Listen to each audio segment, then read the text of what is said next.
লাগছে।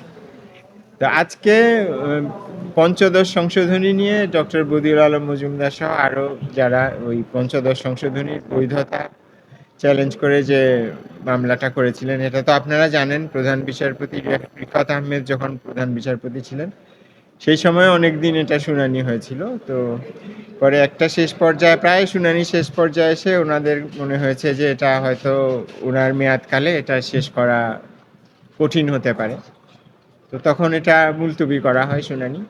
পরে এখন আবার প্রায় 6 মাস পরে, ডিসেম্বর থেকে এখন জুলাই, 6 মাসের বেশি সময় পরে এটা আজকে আবার শুনানি শুরু হয়েছে।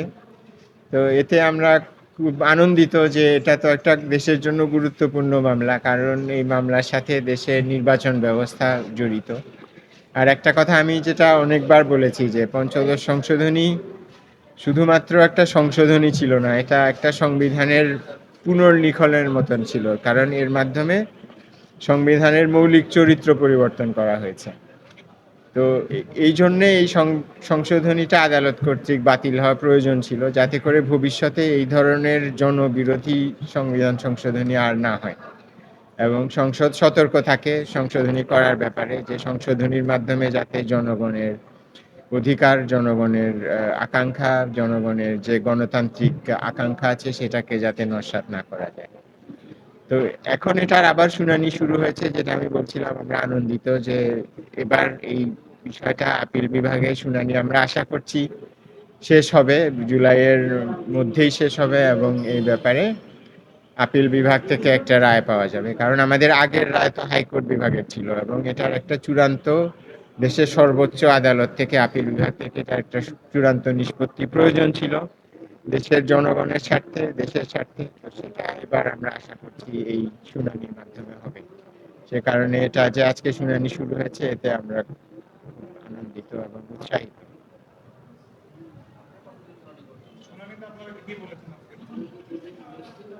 আমরা মূলত প্রথমত আপনার প্রশ্নে, আমার শুনানি আমি কালকেই হয়তো শেষ করব, কিন্তু এখানে আরো অনেকগুলো পক্ষ আছে, সরকার আছে, অনেকে যুক্ত হয়েছেন শুনানিতে।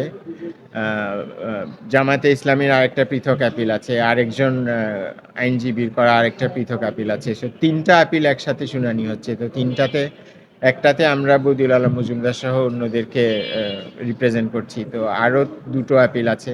তো বেশ অনেকগুলো পক্ষ আছে। তো আমি আমার শুনানি কালকেই শেষ করব এবং আদালতের মনোভাব থেকে আমরা যেটা বুঝলাম যে ওনারা এটা খুব দ্রুতই শেষ করতে চান এবং ওনারা এটাও বলেছেন যে এটা তো আগে একবার ওনারা বিস্তারিতভাবে শুনেছেন, কাজেই অনেক কিছুই ওনাদের মনে আছে। আমরা সংক্ষেপে ওগুলো ওনাদেরকে আবার একটু মনে করিয়ে দিলে ওনারা খুব দ্রুত এই ব্যাপারে রায়ও দিতে চান। কাজে আমি আশা করছি যে এখন যেই বেঞ্চ আছে, এখানকার একজন মাননীয় বিচারপতি জুলাই মাসের মাঝামাঝি সময় অবসরে যাবেন, আমার ভুল না হয়ে থাকে। তো এই বেঞ্চ যেহেতু শুনছেন, আশা করা যায় যে জুলাই মাসের মাঝামাঝির মধ্যেই এটার ব্যাপারে একটা রায় হবে। কারণ না হলে তো আবার আগের অবস্থা হবে যে আংশিক শুনানি হয়ে এটা আর রায় হবে না। যেহেতু এই বেঞ্চ যেহেতু শুনানি শুরু করেছে, এই বেঞ্চকেই শেষ করতে হবে এবং এই বেঞ্চ এভাবে আছে জুলাই মাসের মাঝামাঝি সময় পর্যন্ত, অর্থাৎ এই মাসের মাঝামাঝি সময় পর্যন্ত, কাজে এর মধ্যে শেষ হবে শুনানি। স্যার, আপনাদের প্রত্যাশাটা যদি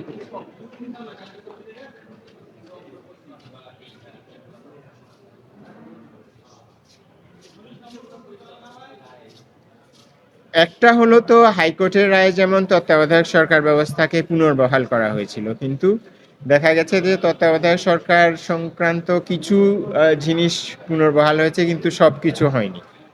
তো সেটা আপিল বিভাগের রায়ের মাধ্যমে সংশোধিত হতে পারে। আরেকটা যেটা আমি সাবমিশন হাইকোর্ট বিভাগেও করেছিলাম, আগের আপিল বিভাগের শুনানিতেও করেছিলাম, যে পঞ্চদশ সংশোধনী সম্পূর্ণটাই একটা অবৈধ সংশোধনী। এটা যে সমস্ত সাংবিধানিক প্রক্রিয়া অনুসরণ করে সংবিধান সংশোধন করা উচিত সেগুলো করা হয়নি এবং এটাতে এত বেশি জনবিরোধী বিষয় আছে যে দেশের জনগণের স্বার্থে এটা পুরোটাই বাতিল হওয়া উচিত। তো আমরা, হাইকোর্ট বিভাগ পুরোটা বাতিল করেননি, অংশ বিশেষ বাতিল করেছেন। তো আমরা এখানে আবার সাবমিশন করব যে এটা পুরোটা বাতিল করা উচিত। তবে পুরোটা বাতিল করলে হয়তো কিছু সমস্যার সৃষ্টি হতে পারে, সেই ক্ষেত্রে যেগুলোর ব্যাপারে সমস্যার সৃষ্টি হয় সেগুলোর ব্যাপারে আদালত সুরক্ষা দিতে পারেন সেগুলো আমরা বলবো। তো আমরা মোটামুটি কি কারণে পঞ্চদশ সংশোধনী অসাংবিধানিক এগুলো আজকে বলেছি। আর এটা বাতিল করার ফলাফল কি হতে পারে সেটা আমরা হয়তো কালকে আদালতে বলতে পারি, এবং সবশেষে আমরা কি আদালতের কাছে চাই সেটা আমরা কালকে বলতে পারি। আমি যেটা বলছিলাম, এটা আমরা যেহেতু শুরু করেছি, এটা জুলাই মাসের 13-14 তারিখের মধ্যে শেষ করতেই হবে।